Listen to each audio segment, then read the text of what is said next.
Sasa tunaelekea hadi kaunti ya Uasin Gishu. Tunaungana na mwanahabari wetu Macharia Mbugua ambaye naye amekita kambi katika mji wa Eldoret. Macharia, hujambo? Na labda nao washikadau husika katika sekta ya elimu kaunti hii wanasema nini kuhusiana na mfumo huu mpya wa CBE? Na Mruga, si jambo, lakini hali hapa ni tofauti. Naashiria mazuri ya walimu, mazuri ya wanafunzi ambao licha ya changamoto zote ambazo wamekumbana nazo kutokana na mfumo wa CBE, kikuu zaidi ikiwa gharama ya kutekeleza mfumo huu wa elimu.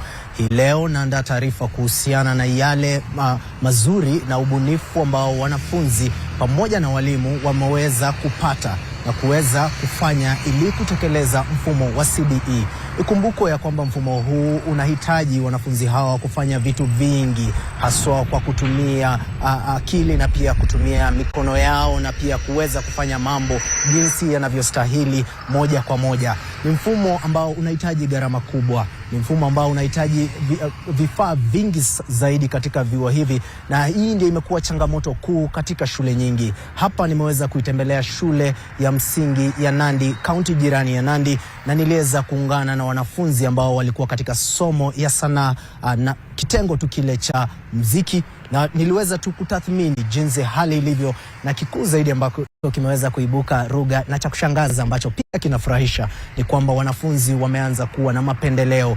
Kuna baadhi ya masomo darasani ambayo wanapendelea, na masomo haya ni yale ambayo yanakuza talanta zao. Ni baadhi ya masomo ambayo pia yanakuza uwezo wao wa kuweza kufikiria, pia kusuluhisha matendo, na si matendo tu, kusuluhisha mambo darasani kwa mitihani, bali pia ni kusuluhisha katika hali halisi ya dunia. Isemekane pia ambayo imeweza kutokana na hii ni kwamba wanafunzi na walimu wameweza kuwa wabunifu zaidi, wakiweza kutengeneza vifaa kama vile ala za muziki, na pia vifaa ambavyo wanatumia, vifaa ambavyo hawangeweza kuweza kununua kulingana na mfumo huu wa elimu.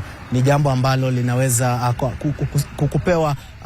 kupewa msingi pia na wale ambao wanasimamia elimu KICD kuweza tu kueleza walimu na pia wanafunzi kuwa wabunifu. Ni taarifa ambayo nitakuwa nikiingilia ndani ifikapo hapo saa 1, ambayo ina urembo na pia kuwasherehekea walimu hawa pamoja na wanafunzi. Lakini kwa sasa Ruga, wacha nirudishe studio.